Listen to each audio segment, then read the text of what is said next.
amawulire gatandikira mu nkuubo nti abo balemereddwa, abo gavumenti ebalemye, oba ebintu tebitambula bulungi yali n'akamu, kubanga bagamba nti w'olumira ku lyogenda okukoza kitegeeza nti munnange embeera si nnungi, ate era woddiza omulalo mu kyama kitegeeza ayogera obulungi aba akubuze. Kakati munnange okulabula eri gavumenti eno eya Museveni okuviira ddala ku JAT kye yakoze oba ensobi gye bakoze okuleeta JAT kyabaanise nnyo, era bangi nnyo ne bagamba nti gavumenti erabika etuuse kukikkirira. Tayebwa gye buvuddeko zaali ennaku z'omwezi ndowooza 13 omwezi guno gwennyini gwe tulimu, yali mu lutuula olumu olwa palamenti n'agamba nti answers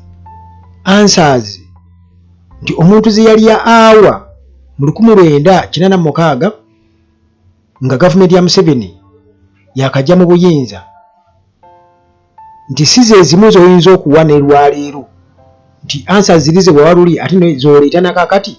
Era n'agamba nti wano we wava enjogera ey'abantu oba we wava okudibya enjogera eyatwalwana. Yagambye nti twetaagisa na kujjukiza abantu nti twalwana twava mu nsiko, tekyetaagisa. Deputy Speaker wa Parliament Seamus Tayebwa yabadde agezaako kusheyaringako ku ndowooza ye butya gavumenti bweyinza okubeera ng'ekwasaganya ensonga eziriwo, current issues. Era yawadde ekyokulabirako, ebyokulabirako bye yawadde biyinza okuba ebiwanvuwanvu kubanga bebadde alifaringako nti example muyinza obutazitegeera kati, naye mu bumpimpi yagambye nti singa okwata abaana n'obawa ebibuuzo bye bimu nga bye baatuula katugeze mu myaka egiyise emabega, tuyinza okwesanga nga ebibuuzo biba bye bimu naye nga answers ne example ze bawa zaawukana. Kitegeeza nti kakati embeera bw'egenda ekyuka kitegeeza ne gavumenti eba erina okukyusa.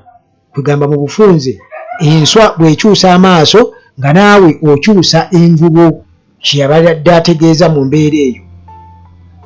Era Tayebwa yagambye nti newankubadde nga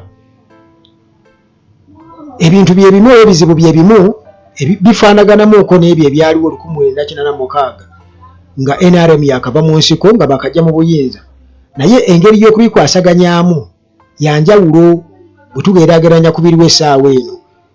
N'agamba nti embeera eya struggle oba abantu ebyasinga gwe batawaanya emabega eri nti omwali n'ebyo ebyabatwala mu nsiko oyinza okwesanga nti kati ate era newankubadde nga biyinza okuba bye bimu naye ate tulina okufokasinga ku biriwo essaawa eno tubikwasaganye ng'era embeera ey'essaawa eno okusinza ku bizibu ebiriwo.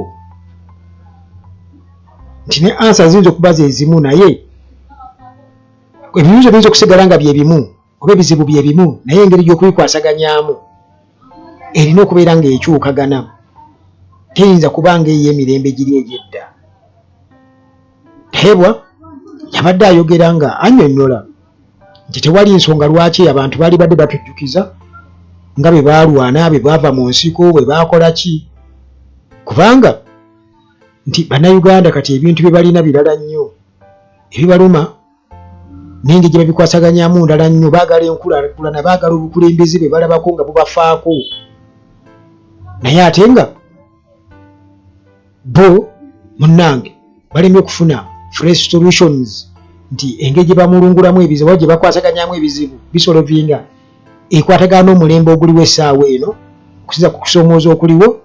Ate olwo munnange ne badda mu kubeera nga batubuulira ebyedda nga bwe baalwana, bwe twakola tutya. Era kino bannayuganda mu kukitunuulira bwe batyo nga bagamba nti kiba kitegeeza nti bwe batunuulira ebintu ebyo nga Tayebwa bannyonnyodde, tuyinza okwesanga nti Amiini n'Obote ate bo tebaali bazibu kusinga mulembe guno guliwo, kubanga nti abantu b'omu nsiko bano abaava mu nsiko bano bazibu nnyo, kubanga tukirabye nti bassa abantu bangi, obutwa bulinga obutwa, basse ba ministers mu ngeri etategeerekeka. Kugamba tulabye abantu abanene wano mu ggwanga nga bafa mu ngeri etategeerekeka, nti abantu b'omu nsiko abo si bangu nnyo, kibula nga bakiseera babeera batujjukiza twalwana emmundu ejja kuddamu eyake. Kakati ebyo ebyabaddewo e Kawempe byonna biragira ddala nti bano tebalina option yonna okuleka okutiisatiisa abantu n'emmundu. Kati twalwana yooyo engeri gye bagala osolovingamu ebizibu ebiriwo. Kakati era mu mbeera eriwo abantu bagamba nti okusinziira ku magye gano agajja ati agaavuddeyo ne gakuba abantu ne gatulugunya abantu, nti kino munnange kiringa olwedde ekyaseetinze dda akatiba gavumenti ya Museveni mwegenda okuyita ng'ekkirira, era nti omulembe guno ebikolwa bya Jati bye baakoze ku bantu biragira ddala nti gavumenti egenda kugwa. Biragira ddala nti egenda kugwa, nti Museveni emyaka 40 gyatukalakatidde kiragira ddala nti mu butuufu kakati gavumenti ye emaze okukola kye bayita expire. Nti expire date yaayo eri niya era ng'abantu balabira ddala nti kakati ekitegeeza bw'otunuulira embeera eriwo ey'obutali butebenkevu, obuli bw'enguzi, bino byonna nti bw'otunuulira n'abagagga gaapu eriwo ku baavu. Kugamba obugagga ng'abalondemu be bagagga, emirimu gye gigabibwamu bagiwa baŋŋanda n'abamikwano n'ebirala byonna muganda wange, kyongera okubeera nga kikulaga nti gavumenti eno eremereddwa ebya ddala. Nti newankubadde Museveni abadde mu buyinza okumala ebbanga eddene ennyo, ne bannayuganda bakyali mu bwavu obw'amaanyi ennyo, nti bu small groups oba bu groups oba abantu abatonotono be balina ku ssente ate abali ku lusegere lwa Museveni, oba oliawo n'abo ababayambako abatonotono be bakozesa okubeera nga baliisa abalala akakanja. Kakati ekyo munnange ne kiviirako okubeera nti abantu basobeddwa eka ne mu kibira, ate era nga bakyayongera okubeera nga basoberwa. Kakati awo ne kyongera okubeera nga kireetawo ekibuuzo nti ddala gavumenti eno esaanidde era erina obusobozi okusobola okubeera nga esolovinga oba emalawo ebizibu by'abantu, kubanga ebizibu byeyongera ate nga solution yeetaagisa mangu. Gavumenti ya Museveni neetegefu oba awo eba eweddeyo okukozesa eryanyi nti kakati gwe yogerako bakukube oba obuyinza tubutwala ku kifuba. Kakati bo era abantu bagamba nti Uganda nga bwe mugimanyi nti okukyusa obuyinza tekujjangako mu mirembe, okukyusa obuyinza tekujjangako mirembe. Era kati bwe tuli essaawa eno tuli ku mbeera yeefaanaanyirizaako ebyo ebyaliwo mu kumaamulawo gavumenti, nti tewaliwoko meaningful progress oba kugenda mu maaso kwa muggundu kwenza kutunuulira kututuusiddwako regimu ya Museveni eriwo essaawa eno. Era olabira ddala nga buli kimu kiri awo kirisitagana nti tekirina we kiraga, era nga munnange kino kiba kitegeeza nti gavumenti nayo yennyini tesobola kwennyonnyolako butya bw'egenda kubeera nga etwala eggwanga mu maaso, tekisoboka. Kakati nti embeera eno ey'okwetamisa abantu oba embeera embi eteekeddwa ku bantu gye beetamiddwa nga gye twalabye katugeze Kawempe mu kulonda, kino munnange kireeseewo abantu okubeera nga batandise okwenyiira ddala gavumenti, batandise okubeera nga bagyenyiwa ewatali yadde okubeera nga beebuuza kuba obujulizi weebuli obukwatibwako, nti bwe tulaba obukambwe obukozesebwa ku bannayuganda essaawa eno nti buno busingira ddala kumpi obwaliwo mu biseera ebikadde. Gavumenti ziri nti eno ya Museveni bwebanga yajja evumirira biri, kati bwebanga byekola kati essaawa eno nebyekola bye bakola byevumirira byekola, kiba kitegeeza nti ate ye beesuse nawo, kubanga ekimanyi bulungi nti bannayuganda baali beetamu embeera eri, kati ye ate n'egibatuusaako butereevu. Era nga bagamba nti bwe tugendera ku byokulabirako kati nga mu Soviet Union engeri gye yakolapusingamu, engeri gye yagwamu, nti abantu baatandika okubeera nga beekalakaasa era ne baleeterawo okubeera nga bakaka oba bateekawo embeera eyaleetera okubeera nga obuyinza bukola ki bukyuka. Kakati nti movement zino zireetawo enkyukakyuka zisuula zi gavumenti kubanga abantu beegatta nga bonna balina ebibaluma bye bimu ekiviirako munnange okubeera nti gavumenti naye etuuka ekiseera neesoberwa kubanga yo kyeba erina okukola ate kwongera kukozesa lyanyi ng'erowooza eryanyi lirigenda okubeera nga ligitaasa so nga ate abantu bo munnange babeera mamalirivu nnyo nga already bamaze okubeera nga basalawo nti twagala nkyukakyuka. Kakati gavumenti bw'eba esazeewo okubeera nga egenda kuba ekola obutujju ku bantu beyandibadde ekuuma obukuumi n'ebintu byabwe, kiba kitegeeza nti awo eba egenda kufuuka ekyenyinyalwa eri abantu. Era kati wano e Uganda bano aba Joint Anti-Terrorism Force abajjaati nga omugaso gwabwe gwali gwa kubeera nti nno bakwasaganya butujju bwekiba nti kakati essaawa eno ate yeefuuze instrument okubeera nga ate yeetulugunya bannansi, ekyo munnange kiba kitegeeza nti ebintu byesulise bwe biti era nga wabawo ensonga oli aba akimanyi nti abantu banneetamwa dda.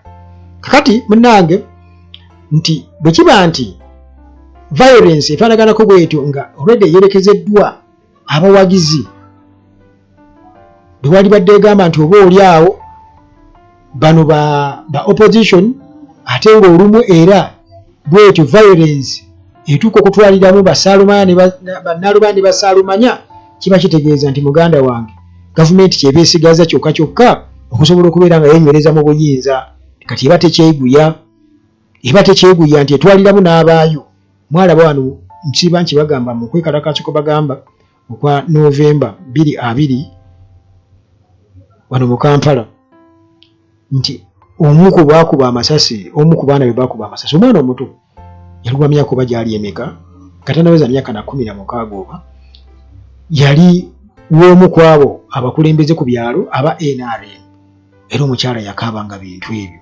Kakati munnange bwekiba nga abantu batuuse okubeera nga babonaabona nga gavumenti kyerina okukola oba tekyayagala kuwuliriza bizibu byabwe, kitegeeza nti abantu bagenda kuba beegatta baleetewo change. Kati ebikolwa ng'ebyajjaati ng'ebyo kiba kitegeeza nti biba bimaze okubeera nga biteekawo ekifaananyi nti bannayuganda balina kwerwanako bokka era basigadde bokka teri ayina kubataasa. Kati okubalimbalimba n'obadyekadyeka ng'olowooza nti nno bo tebategeera, kiba kitegeeza nti muganda wange oba oyolekedde oba ng'atudde ku time bomb. Era ne General Museveni akimanyi bulungi nnyo nti abantu bwe twogerera gavumenti bagyetamwa dda. Jjukira nti bannayuganda balina ensonga zaabwe nnyingi nnyo, ensonga ez'obuli bw'enguzi, emirimu giiwa baŋŋanda nga bagenderedde n'ekigendererwa ekyokubeera nti obuyinza babwezza mu famire okusinga okubeera nga ate batunuulira ebizibu by'eggwanga nga bibiri basobole okuyambako ku bantu kitwalibadde tuyita service delivery, nga bo kye batunuulira ekiri kyokka. Kino kitegeeza nti population oba bannayuganda bangi nnyo mu butuufu balabira ddala nti nedda walina okubawo enkyukakyuka. Kati obukulembeze nti wano mu Africa mu regimes ezibaddewo tuzirabye nti ziyise mu mbeera bwetyo. Robert Mugabe mumulabye, Omar Bongo, nti yadde batwala emyaka nga bali mu buyinza nga bagezaako kubeera nga balaga nti beesigama gye, naye era muganda wange enkomerero kiba etegeeza downfall. Kati regimu ya Museveni naye erabika okubeera nga efeesinga oba esemberedde similar fate, esemberedde okubeera nga etuukisibwa oba nga etuuka mu mbeera eyo ey'okubeera nga egwa bugwi awatali kubuusabuusa kwonna. Era mu mbeera eno Opondo gye buvuddeko alina ekintu kye yayogerako. Opondo yagamba nti already NRM erina internal struggles. ono executive director wa Uganda Media Center Ofono Opondo yaraising a concern juzi n'agamba nti nno bwe tutunuulira NRM beefuula okubanga be ba owning ekintu era kati ne Kawempe olabye nti wabaddewo element eya entitlement kwegamba nga balabanga be balina okuba nakyo ekyo kyabwe ate era nti mubiriwo balaga balaakinga direction ne sense of direction yeruze nti tukwatewa tuddewa ewali badde watufu kati ebintu babikola kiwalazima ekintu munnange ekigenda okuba nti kisuula gavumenti ewatali kubuusabuusa kwonna. Sigenda kusukkawo nnyo wano naye muganda wange mukugattagatta ebigenda mu maaso tuba tulina okuba nga tubitunuulira byonna tusobole okubeera nga tubivuunula bulungi nnyo tubitegeere ewatali yadde munnange n'okuzibirizaamu yadde n'akamu Mukama Katonda abakuume.